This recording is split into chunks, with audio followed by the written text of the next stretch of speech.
it's Laura back, so I'm back with another reaction. I think it was requested one time, and I decided to do this first mainly because I'm pretty curious about what's gonna be in this video, and it's gonna be geography now, Lithuania version. I did check out Indonesian one, which blew me away because I basically knew nothing about Indonesia, so it was super new experience. I got requested for Russia and I got requested for Malaysia, so these coming up next, and I got one request for Lithuania, so I was like, I'm super curious to see about Lithuania, so yeah, let's not waste time. I'm super curious what's gonna say. I like the way he do videos, kind of fun way, so yeah, just gonna go in full screen, and I'm super curious what he gonna say on this video, so we're gonna see. Alright everybody, we're finishing up the Baltics with our last Baltic country. If you didn't watch the Latvia episode, it basically goes like this. Can't play with us, Estonia.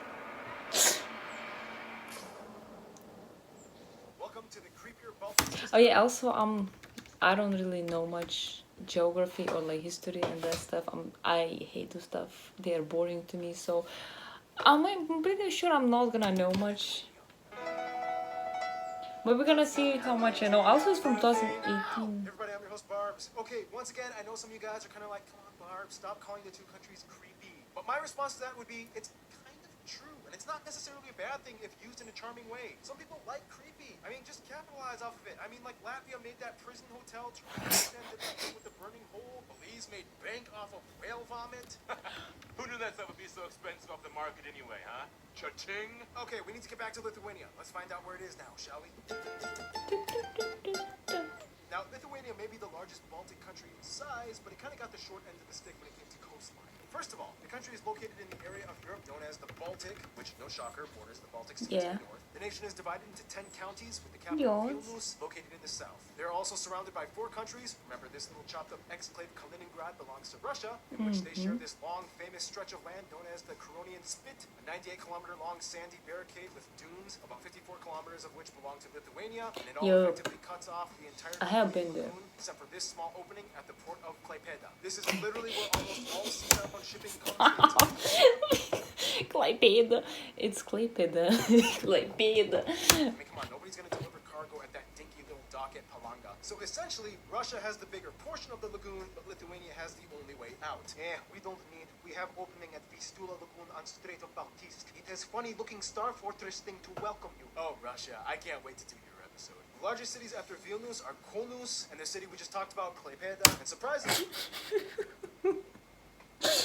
I know it's most likely hard for people to pronounce. It's Kaunas, not Kaunus. It's Kaunas, Vilnius, and Klaipėda. I mean, for such a small country, they actually have 4 international airports, the busiest in order being Vilnius, Kaunas, Palanga, and Šiauliai. Now here's the thing, Lithuania is proud to claim that they, debatedly, have the geographical center of Europe. Like, they literally even built a monument and sculpture park next to showcase it. Nope. Wrong. No? No. Really? Hungary? Even you? Yup. No. I mean, the Guinness Book of World Records recognizes my village of... No. Make of it what you will. The country doesn't really have any territorial anomalies or disputes except for kind of a maritime dispute with Latvia up north, something about oil reserves. And there's that weird salient that juts into Belarus. I think we already talked about that in the Belarus episode, didn't we? And let's not even get started on how Lithuania was like, I'm just gonna take this Dieveniškių Istorinis National Park from you guys, even if it does give me like a 1-mile wide corridor to reach. Yeah, we did. Well, cool. I guess I don't have to discuss it. Minimal effort! Funny enough, there's a micronation in Lithuania, the Republic of Utspis, which is actually just another one of those bohemic, hippie-ish neighborhoods in the capital of Vilnius. They kind of wanted to be edgy and cool, much like Christiana that was in the Denmark episode. Wait, how did he pronounce? Utspis, which is actually just another one of those bohemian, Republic neighborhoods in the capital of Užupis. Vilnius. They kind of wanted to be edgy. I have never much been. Like Freetown Christiana that we studied in the Kind of fun fact, I actually never been super. I think the farthest city I was, it was Kaunas, and like I never even been in Vilnius, which is kind of weird. I have been in Klaipėda, Šiauliai, Telšiai. Like I have kind of been, but on the like far side. Autonomy is like so dope. Lithuania does kind of have a dark past. I mean, they did play a huge role in the Holocaust during World War II. They had one of the most significant Jewish populations in Europe, once nicknamed the Jerusalem of the North. Nearly the entire population of about 250,000 was killed by Nazis with the massacre at Ponary. Many were sent to the HKP 562 forced labor camp in Vilnius. Today, various memorials and museums and exhibitions can be found to commemorate the incident. Also, due to the high emigration rate after joining the EU, many towns started to see houses and buildings and properties left unattended and decaying, like the Ignalia nuclear power plant, the Palace of Sports and Concerts, the Trade Unions building, the Plokštine nuclear launch site. Nuclear launch site. So yeah, that kind of sets the mood, right? Oh, and they also have a Devil's Museum and a KGB experience in a former Soviet bunker where you can pay to pretend to be a prisoner getting yelled at and interrogated, complete with guard dogs and everything. Charming! Speaking of which, some places of interest might include, and keep in mind, I will not really pronounce these Baltic words because they're so hard. These castles, this monastery, the Liberty Boulevard. Oh fudge, I can pronounce Baltic words because they're so hard. These castles. It is Trakų sala, pilis, Trakų pilis, Gedimino pilis. This monastery. What the fuck, Pažaislis? I never heard that. The Liberty Boulevard. Laisvės alėja, I know The Hill that. of Three Crosses, the Monument of the Victims of Fascism, the funicular railway of this place, the Museum for the Blind, the Cat Museum, the Museum of Illusions, the Frank Zappa Memorial, the Pan House, the Orvidas Garden, and finally the two most iconic cultural landmarks that might really give you a feel of what Lithuania is all about, the Hill of Crosses.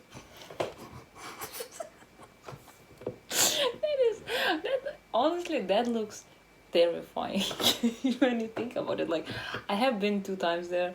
It's like it just literally crosses like all like cross like literally walking between crosses. Like, and from this pictures kind of look like creepy, but it's actually not that creepy there. Which has over 100,000 crosses, Yeah. and nobody really knows why it got started that way. And even though the Vatican, I don't know too, like why it's like this, but you know, it's interesting to see. Honestly, I'm super glad. I don't know, the lightning kind of weird. In Lithuania, it's actually called Kryžių kalnas, so it's a you know. holy place full of power. The locals think it's kind of creepy. And the Hill of Witches, a sculpture park with sinister-looking carved wood images depicting characters from ancient Lithuanian folklore from back in the pagan days. So yeah, Lithuania is kind of like a weird pagan-y, Catholic, forest-loving, technology-advancing, but kind of reserved and overcast country. So much to cover. Let's start with those forests. Well, here we are again for the 3rd time, explaining basically the same thing that we discussed in the Latvia and Estonia episodes. I know you're going to be tempted to skip through this section, so to keep you watching, here's Keith on bass. Is that all you want?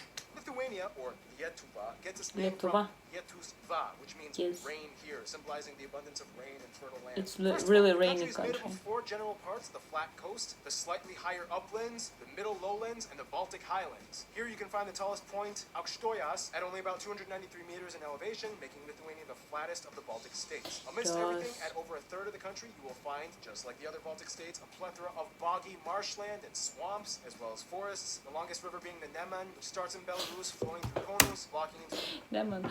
It's Nemunas in Kaunas Lithuanian. Reservoir. However, the largest lake would be Lake Damn. Drukšai, shared partially Drukšai. with Belarus. Wait, did I mention that in the Belarus episode? Also, you have an island split between Belarus and Lithuania in Lake Ryčių, and 2 islands and 2 peninsulas in Lake Drukšai. Drukšie or Trisvati. Dang, I did a good job in the Belarus episode. I'm making my job so much easier for me. Oh, and the national animal is a stork. Lithuania also has the highest nesting density for storks in the world. They Yes. believe it's good luck if a stork nests near your house. They even have a holiday dedicated to them. It's actually believed if in Lithuania it's called, this bird is called gandras, and if it's actually kind of like a belief, if this bird is on your rooftop, there are gonna be kids in the house. So anyway, resources. One thing that Lithuania is famous for is amber. The Baltic Yes. coast has the largest known natural amber deposits in the world, and Lithuania was pretty much the place where it all started in the town of Juodkrantė. I'm not even gonna try that again. Otherwise, much of the land is arable, over a third is cultivated. Some Yeah. national dishes of Lithuania might include things like cold beet soup, stuffed cabbage rolls. Balandėliai! I don't eat most of these things. I think National šaltibarščiai, dishes of Lithuania might include things like cold beet soup, cold beet soup. Damn, I never heard how in English it's called. It's actually šaltibarščiai. soup, I stuffed love cabbage it. rolls, Bandini não, casnis né. Disney's Nah. dairy product thing, anthill cake, tree Frizzling cake, poppy seed sodas. rolls, blood soup, and Lilliputa's cheese. Cheese. Para todos los que hablan español, sí, sí, lo escuché también, cálmate a todos. And probably the most iconic dish, Cepelini. potato dumplings. Whew, got through that section. Now, Cepelini. let's meet the I Lithuanians, don't- shall we? Zeppelin. Nah, Lithuanians are fine and dandy like cotton candy. Remember that Lithuanian geography Giedra that I met in Tokyo? She was cool. Giedre. Giedra. I literally tried to Giedre. hit you up for this episode to get some information, but I couldn't find your email. I don't know if you're watching this right now. Let me know what you think. Was it accurate? So anyway, the country has about 2.8 million people and is the largest economy in the Baltics with the highest GDP as well. The majority of the Yeah, country, I think around it's even less 88%, people identify now. as ethnically Lithuanian. About 6% are Poles, 5% Yes. Russian, and the rest are other groups, mostly Slavs like Ukrainians Yes. and Belarusians, with a few other minority groups mixed in Facts. as well. They use the euro as their currency, the Just Type-C plug now. outlet, and they drive on the right side of the road. Now, if you Yes. really want to get a feel of everything Baltic, Lithuania is kind of like the epicenter. The Baltics were like the last places in Europe to convert to Christianity, and to this day, like Latvia and Estonia, ancient pagan traditions and folklore still live on through festivals, artwork, and traditions. In a nutshell, though, Lithuania was more Catholic influenced and Latvia was more Protestant influenced.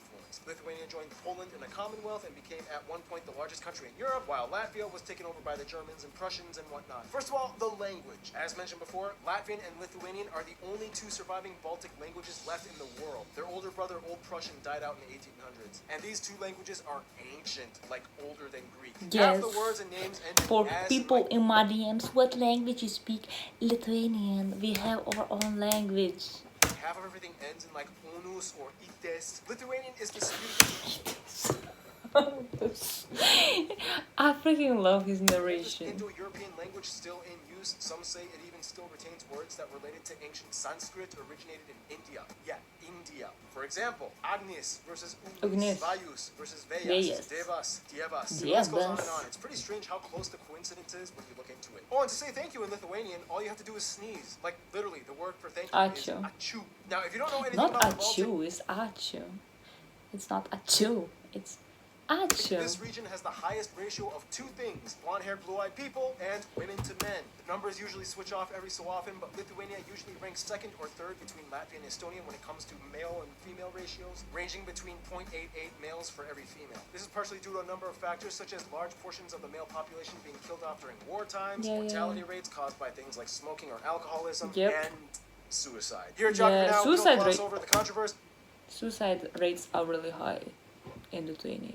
I don't know, I think for men in general, I think it's higher, but I think pretty much Lithuania have really high suicide rates. But try to report it as objectively as possible, and unfortunately, Lithuania often ranks in the top 3 suicide per capita nations in Yes. the world, many times first. In a weird way, though, this dark fact has kind of put a sort of weirdly romanticized image on Lithuania and Lithuanians to the point where the people just kind of shrug and own up to it. I mean, this dude invented a euthanasia roller coaster concept designed to kill the passengers, and Lithuania was selected to be the childhood home of fictional character Hannibal Lecter. Add some pagan statues juxtaposed to thousands of overly ornate crosses in a swampy land, and bam! You have the perfect setting for...